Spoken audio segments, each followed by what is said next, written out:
Another quick announcement. I know 2 vlogs, 2 announcements. I'll keep it brief. I've been invited and accepted an offer to join the Above the Felt talent and marketing agency alongside Darren Elias, Matt Berkey, Jamie Kerstetter, Landon Tice, and that Chris guy. Together we'll be working to bring you more entertainment, more meetups, more speaking engagements, more everything in the coming years. As you can imagine, this is a pretty big opportunity for me. I'm elated to be a part of the team and look forward to what the future will bring. For more information about Above the Felt or any members of the team, visit abovethefelt.com. Wow, that sounded like an ad. I assure you, it wasn't.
Sunday, September 26th, 6 p.m., and we find ourselves in the Las Vegas Arts District. If we're in the Arts District, there's only one person we're meeting. If you've watched the vlog long enough, you know who we're meeting. Jamin says, Arts District, you should think this person. Are we playing poker afterwards? I don't know, but we're gonna eat some food right now.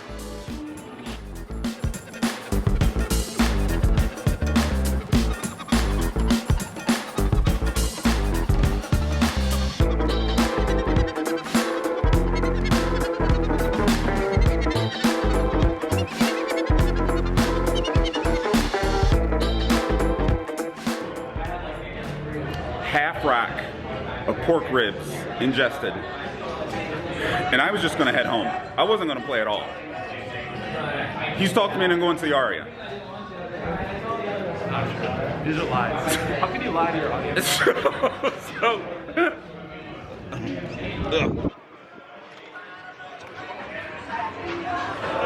So if I lose even a dime at the Aria, Nimi's fault. That is a unsubscribable offense. If I lose, unsubscribe. This is the lie bell. Aria 2-5 coming up next. I'm joking. He didn't really have to talk me into it that hard. And if I lose, you don't have to unsubscribe. It was a joke. You don't just unsubscribe because I lose. What kind of sense does that make? Plus, he's Andrew Nimi.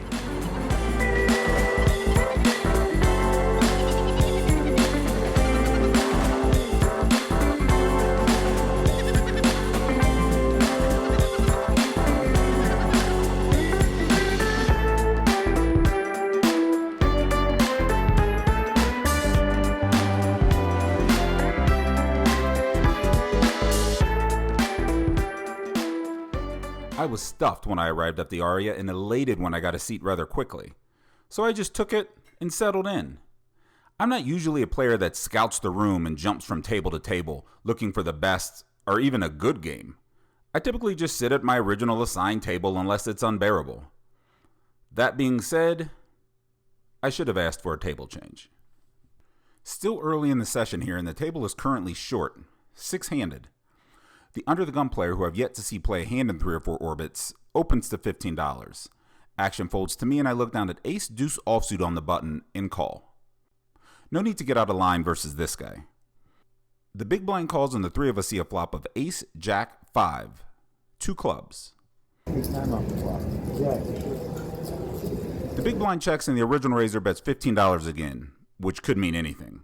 And action is now on me. I have top pair and a backdoor wheel draw and position with 1 player behind. It's hard to make a pair, and shorthanded it's even harder. I decide to raise here for a few reasons. 1. If one of these two is on a draw, the 1/3 pot size at the original razor bet is giving them the right price. I want them to have the wrong price. 2. If I have the best hand, I want to protect my equity. And 3. If I don't have the best hand and raise here, I will most likely take control of the hand. Action will normally get checked to me on the turn, allowing me to see the turn and the river for a single raise on the flop, as opposed to calling here, hoping to pick up equity and then calling another bet to see the river. Make sense? I raised to $40, and not only does the original raiser call, but he scoots up to the table to do so.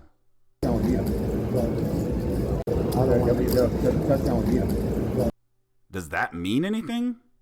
Maybe, maybe not, but I didn't like it. I scoot up to the table and I'm interested in something, be it a flop or a nice steak. I don't scoot up to the table for a side salad. Action on the 3 of diamonds turn goes as planned. The original raiser checks. I've picked up equity with this card, as now I have a gut shot. I could bet here. I should bet here. I don't bet here. I'm feeling strength emanating from the other end of the table. I check. The river 9 of diamonds doesn't change anything at all. What does change is now the original raiser fires $200 into the pot, and needless to say, my hand found the muck. So back to what I was saying earlier. This table was tight, tight, tight. Even six-handed, no one would play a hand at all. So I just started opening over and over again. I've edited this footage for brevity, but I just kept winning blinds over and over again. In this hand, action has folded around to me in the small blind, and I look down at ace-king offsuit. You want to chop? Yeah, sure. Here's a good hand that illustrates what I was dealing with. Action folds to me on the button, and I look down at queen-jack suited. Well, if I was opening all that other garbage, I'm definitely opening here. And I do. I make it $20. The small blind folds, but the big blind elects to hang around. So two of us see a flop of 8-4-8 with 2 spades. When the big blind checks it over to me, I decide to check it back. With the flop c-betting wildly overused, this seemed like a good time for a delayed c-bet if he checks to me again on the turn. When the turn 3 of clubs falls, he does just that. He checks. Executing my delayed c-bet plan, I bet $35. He thinks for a second, then calls. At this point, I'm thinking I'm behind, but I'm probably behind ace-high hands, middle to low pocket pairs, but maybe I'm ahead of some strange flush draws. Either way, it matters little when the queen of diamonds hits the river. The big blind checks again. Now it's time for me to extract value. With there being a little over $100 in the pot, I bet $100, hoping my image of, this guy just opens every hand, gets me paid off. The big blind indeed does call. And I lose. 'Tis ace-queen that is rivered top 2 pair.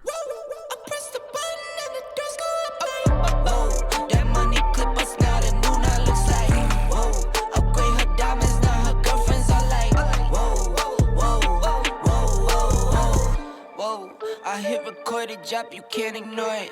I'm transforming now these cars and planes, I'm always boarding. Just out touring down in Charlotte like I play for Hornets. I should have just gotten a table change. I really should have. Let's see what happens when one of these late position players opens to 15 and I make it 45 on the button with aces. He folds. That's what happens. The very next hand, the under the gun player limps, the middle position player from last hand limps, and I make it $30 with pocket sevens. This time, I do get some action, as the big blind calls and the limper calls. I'd prefer heads up, but it's not all about me. So 3 ways to a flop of king, king, 8 with 2 spades, and the action gets checked through. The turn jack of diamonds now puts 2 flush draws on board, and the action gets checked through again. The river king of hearts is interesting, as now there are 3 kings on board, and it's at this point the big blind decides to bet $50, or a bit over half pot. The original limper folds, and I tank. I'm trying to make sense of this bet. Ace high could often be good here all by itself. There'd be no reason to bet it. He's not playing a king this slow with the flush draws there. A jack is basically the nuts. But if he isn't betting ace-queen on that earlier hand, why would he bet the jack here? He seems to just like going to showdown. I guess he could have an 8, maybe, but it's more likely that this is just a random bluff or a missed draw that he doesn't think can win at showdown. I call. He flashes an ace, I table my hand, and take this one down. Champagne Perrier, finish friends on my face, looking like I'm from the deep. These no Cartiers, pockets deep, deep, deep, bro. I can make it in my seat, bro. Do you, I'm doing me, bro. Making noise, use a beat, bro. Whoa, I press the button and the doors go off like, whoa. That money clip us not a new, now looks like, whoa. Upgrade her diamonds, now her girlfriends are like, whoa. Neighborhood on the... The passivity of the table wasn't slowing me down, though. In fact, it was bolstering my confidence, if anything. If these particular players were reticent about playing in deep water, well then let's just drag them closer to the buoys. An early position player opens to $15 and gets raised to $30. I tanked for a while on the button and honestly considered a big raise here, but settled on calling with 9-8 of clubs. The original raiser calls and the three of us see a flop of ace, deuce, 7 with 2 spades. Action starts with a check that is quickly followed up by a bet of $75. With no clubs on deck, no pair, and just the backdooriest of backdoor draws, I give up on this one. Being results-oriented, I'm glad I didn't raise pre. Neighborhood on the scene, neighborhood on the strip, neighborhood be the name, neighborhood no crib, neighborhood that's me, neighborhood that's Nick, neighborhood do the dance, neighborhood do the dip. Okay, thought I'd never make it like no way, I'm the real deal, no role play, my days off, that's no days, no I hustle hard, young rose. Even though the table was tight, there were a few things that were quickly becoming patterns, namely the button opening when folded to.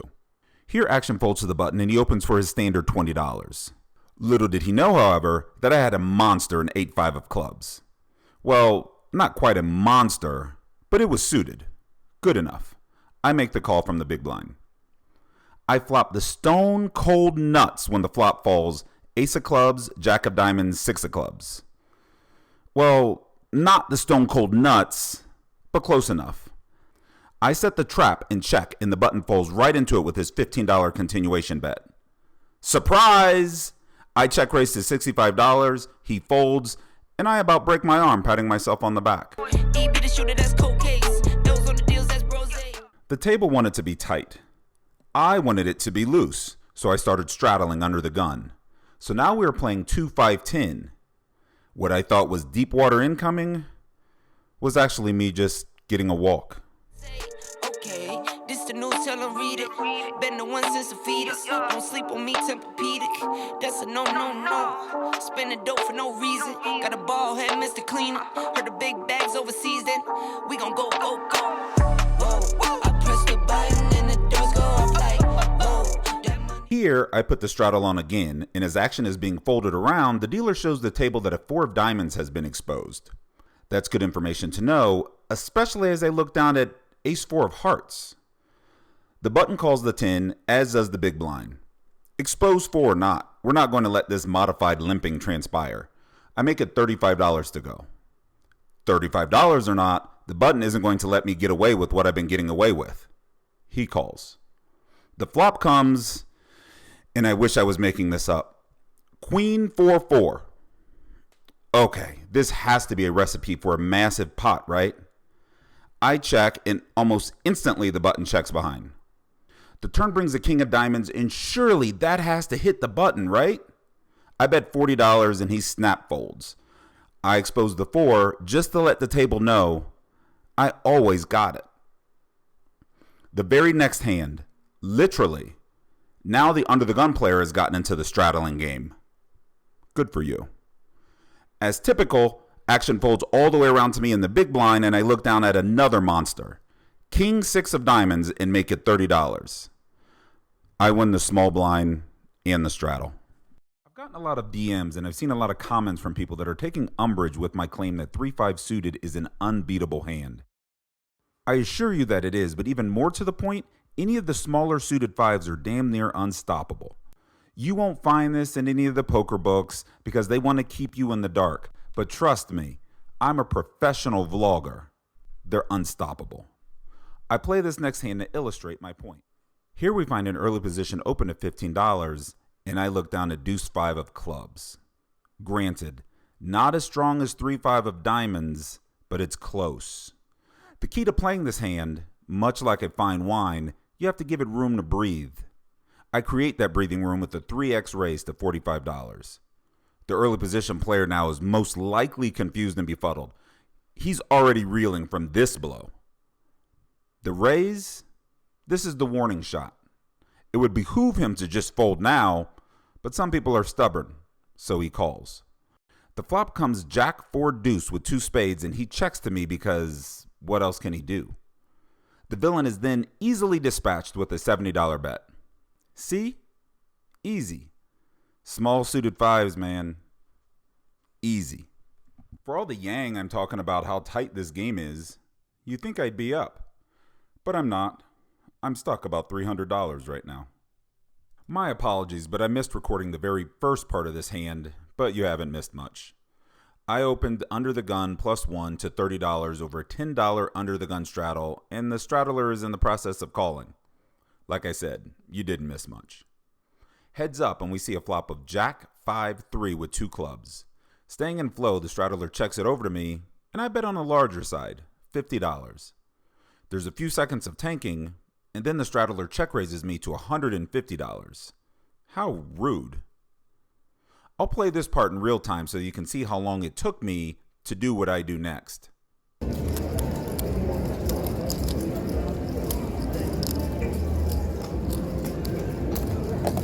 Yep, I re-raised to $450, pretty confident that I'm ahead here. He pretty much insta-calls all in for a bit less. The board runs out turn 10 of spades, river 4 of diamonds, and he tables queen 9 of clubs, which is a missed queen high flush draw. To the 5-10, Josh L to the 5-10.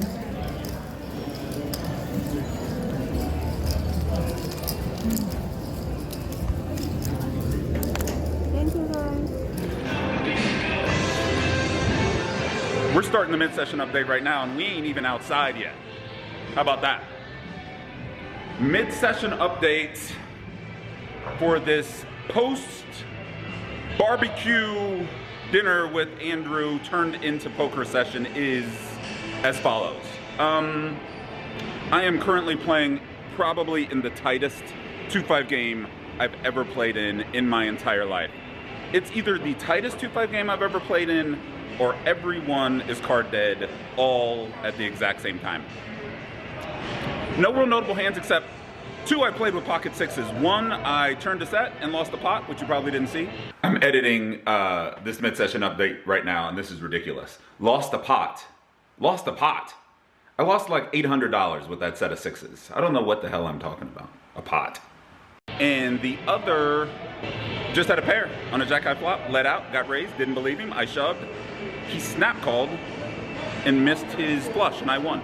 Other than that, we're in the game for $1,500, and we have about $1,500 in front of us, so nothing magical, nothing like last night at the Encore. And I called this the mid-session update earlier, but it is most likely closer to the end of this session. I'm going to give this another hour, and then we're getting the hell out of here. It's Sunday night. What am I doing here? Sunday night.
after the mid-session update, I figured I'd give this table another hour.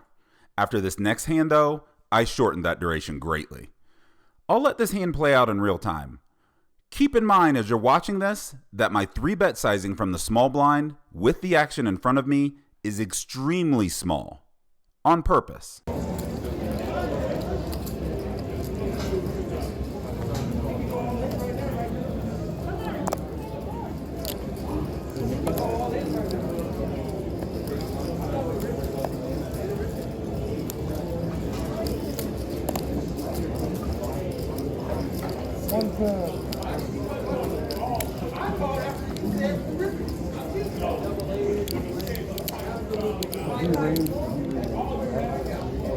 No, he just called.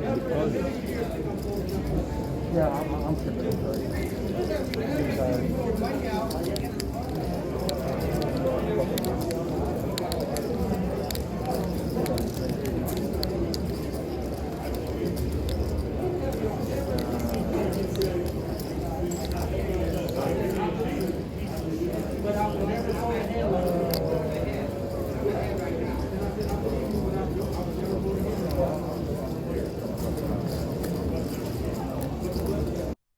A normal 3-bet sizing there would have probably been $150 or $160. I kept it small to simply get action, but there was no action to be found at this table.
What?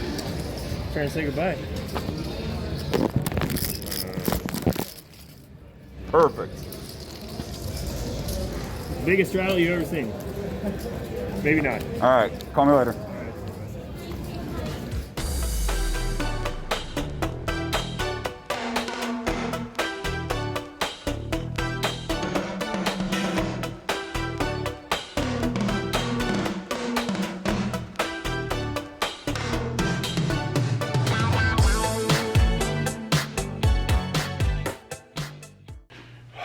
Okay, I have to officially be losing my mind at this point. I've created many vlogs at this point, and I don't really remember doing what I just did. I left the Aria. I'm obviously at home, but I forgot to do the whole wrap-up thing. So let's do that right now in my living room. In the Aria 2.5 game for $1,500, note, it is a $1,000 cap. So I added on at some point. Out for $1,975. So overall, the game was just not good. The Aria 2.5 game typically is good. My game wasn't. It was super tight. I got stuck early when I value owned myself with a set of SIXES and ran into the nuts. And then a couple hands later, I made a questionable play with pocket SIXES on a jack high flop. Ended up dodging all the villains straight, pair, and flush outs. Won that hand, and then basically just stole my way to victory from there. But that's it. It was good seeing Andrew. good having dinner, but now it is time for me to go to bed. So, if you like the videos, subscribe, comment, like, and I'll probably get back to you. Probably. Maybe. I don't know. We'll see. Okay. Talk to you guys later. Bye.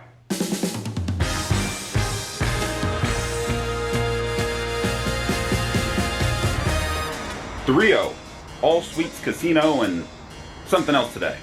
Jamin, what events are you playing in this year's WSOP? To which the answer is...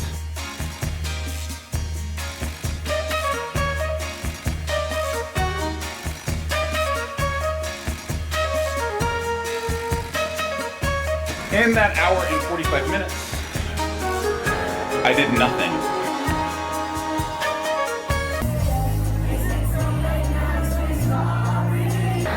I'll keep you posted. But as of right now, game's working. And I'm working it.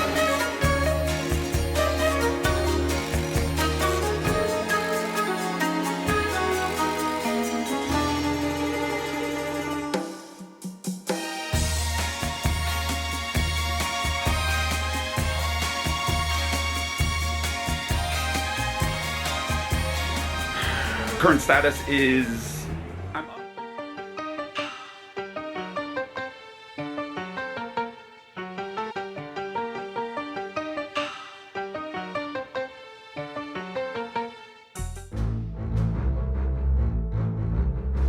And I don't really remember doing what I just did. I walked out to the Aria, I got in my car and I drove home, and I didn't wrap it up. Like, I didn't tell you guys what happened.